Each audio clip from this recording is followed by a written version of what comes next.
నమస్తే మేడం. నమస్తే.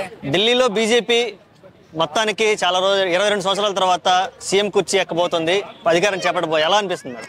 అది ఏంటంటే మరి 22 సంవత్సరాల తర్వాత ఒక బీజేపీకి ఢిల్లీ ప్రజలు పట్టం కట్టారు అంటే అక్కడ ఇన్నాళ్ళు బట్టి పరిపాలించిన అటువంటి పరిపాలకులే కానీ ఇన్నాళ్ళు బట్టి చేసినటువంటి రాజకీయమే కానీ ఎడిపోయిందా ఏమైందా అనేది కూడా కొంచెం మనం ఆలోచించుకోవాలి.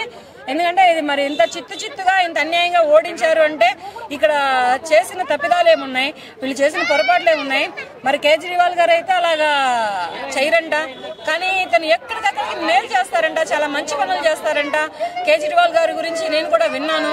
మరి అటువంటి రాష్ట్ర ముఖ్యమంత్రి వర్లైనటువంటి అతన్ని అంత చిత్తుగా ఓడించారు, అంత ఇది చేశారు అంటే మరి ఇక్కడ వీళ్ళు చేసిన తప్పులు కూడా కొన్ని ఉన్నాయి. ఈ నిక్కర్ స్కామ్ కేసులే కానీ ఈ నిక్కర్ స్కామ్ కేసే పెద్ద ఎఫెక్ట్ అయింది ఆయన మీద, లేకపోతే ఇంత తొందరగా ఓడిపోయే వ్యక్తి అయితే కాదు.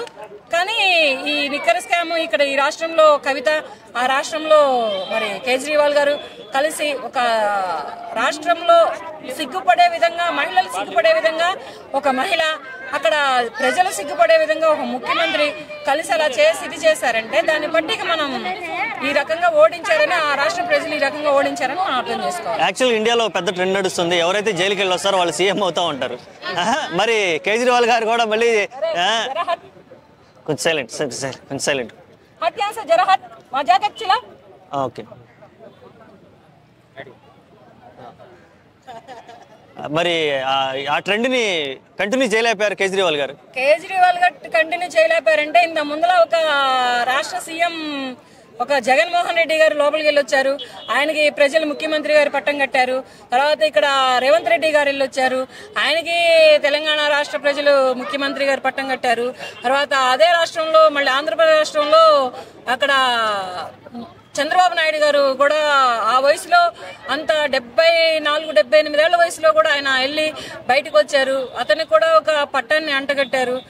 ముఖ్యమంత్రి పట్టాన్ని ఇన్ని రాష్ట్రాల్లో కట్టినటువంటి వీళ్ళ ముగ్గురు గెలిచి ఇంత ముఖ్యమంత్రి పదవుల్లో ఉంటే మరి కేజ్రీవాల్ గారు చేసినది ఏంటంటే అక్కడ ఆ రాష్ట్రాల్లో చేసినటువంటి నిజాలలో నిజాలు తేలలేదు, అది నిజాలో అబద్ధాలో తెలియదు.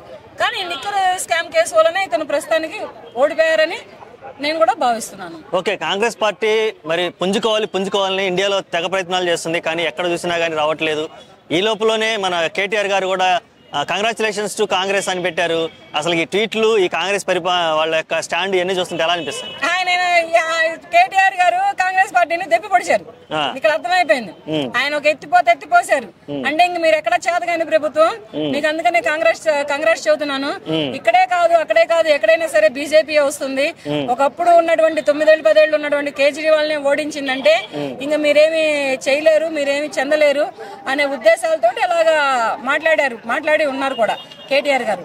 కానీ ఏదైనా చేస్తే మరి ఇప్పుడు కంగ్రాట్స్ గెలిచినందుకు అని చెప్పేసి బీజేపీ పార్టీకి కంగ్రాట్స్ చెప్పాలి, కానీ ఇక్కడ గెలిచిన పార్టీకి వదిలేసేసి, ఇక్కడ ఓడిన పార్టీకి వదిలేసేసి మరి మధ్యలో వచ్చిన పార్టీకి, కాంగ్రెస్ పార్టీకి చెప్పారంటే ఇతను అంటే ఇక్కడ ఏం చేయలేకపోతున్నారు తెలంగాణ రాష్ట్రంలో, మీరు అక్కడికి వచ్చి ఏం చేస్తారని ఒక దెప్పిపోట్లాగానే భావించవచ్చు. అలాగే ఉంది అది కూడా, అదే మరి చూడాలి ప్రస్తుతానికి. ఓకే, ఈ ఎన్నికల ఫలితాలు తెలంగాణ రాష్ట్రం మీద రేపు రాబోయే ఎన్నికల్లో మళ్ళీ బీజేపీ పుంజుకునే అవకాశం ఉందా? బీజేపీ ఇక్కడ ఉన్న అధికారాన్ని ఫామ్ చేసే అవకాశం ఉందంటారా?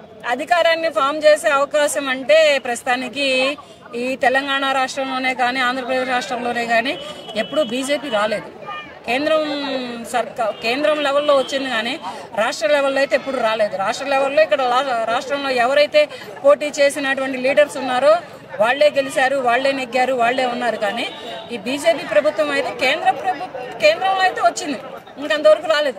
కానీ ఇక్కడ ఇలాగే ఉంటే ఈ పరిపాలన ఇలా సరిగ్గా చేయకుండా నత్తనడక నడుస్తూ ప్రజలను పట్టించుకోకుండా, ప్రజల బాధలు సాధకులు పట్టించుకోకుండా ఇలాగే ఉంటే ఇక మరి బీజేపీ రావచ్చు, లేకపోతే ఇంకేదైనా కొత్త ప్రభుత్వం కూడా రావచ్చు. ఓకే, ఢిల్లీ కోట మీద కాలు పెట్టాలన్న నరేంద్ర మోడీ గారి కళ ఇప్పటికి నెరవేరింది. ఇప్పుడు నెక్స్ట్ ఎలా ఉండబోతుందంటారు అక్కడి నుంచి పరిపాలన? అంటే ఢిల్లీని కైవసం చేసుకోలేదు కదా ఎన్ని రోజులు? ఢిల్లీని కైవసం చేసుకోలేదుగా అంటే ఇప్పుడు చేసుకున్నారు కదా, వేశారు. చాలా సార్లు బాగా వేద్దామని చూశారు, చాలా సార్లు పోటీ చేశారు, రాలేదు. ఈసారి గట్టి సపోర్టర్ దొరికారు. ఇప్పుడు ఏంటంటే ఇక్కడ జరిగిన ఈ కేజ్రీవాల్ గారు చేసిన తప్పు ఏంటంటే ఈ నిక్కర్ స్కామ్ కేసు ఒకటే. ఇది కనుక ఒక్కడ కనుక చేయకుండా ఉన్నట్లయితే ఈసారి కూడా అతనే వచ్చేవాడు, అతనే పతాకమే విజయ పతాకమే కెరటంలా ఎగిరేది. కానీ ఈసారి మరి అక్కడ ఢిల్లీ కోట మీద ఒక బీజేపీ జెండా ఎగురుతుంది అంటే వీళ్ళలో ఎంతటి అసమర్థత ఉంది, ఎంతటి చేతగానితనం ఉంది, ఎంతటి చేయలేనటువంటి పరిపాలన ఉంది. అవుతున్నాం కదా అని చేస్తున్నారా? లేకపోతే కేజ్రీవాల్ గారి గురించి నేను చాలా విన్నాను. అంటే ఒక చిన్న స్థాయి నుంచి ఒక చాలా అంటే చాలా పేదరికం నుంచి ఎదిగి వచ్చిన ఏ వ్యక్తి అని, మరి అన్ని మెట్లు, అన్ని ఒడిదుడుకులు, అన్ని కష్ట సుఖాలు, అన్ని బాధక సాధకులు అన్ని ఎదుర్కొంటూ ఒక సీఎం పదవికి వచ్చి ఒక రాష్ట్రాన్ని శాసించి ఒక రాష్ట్రాన్ని నడిపించగలిగే అంతటి స్థాయికి ఎదిగిన అతను మరి ఇటువంటి నిక్కర్ స్కామ్ కేసులలో ఎందుకున్నారో వాళ్ళు వెళ్లాల్సిన అవసరం ఏంటో, ఒక ముఖ్యమంత్రిగా అయితే వెళ్లాల్సిన అవసరం లేదు. కానీ మరి ఇతను వేరే రాష్ట్ర ఆడపడుచుతోటి ఇతను కుమ్మక్కై ఇది చేయబట్టే ఇలా జరిగిందన్నమాట. Okay madam, thank you.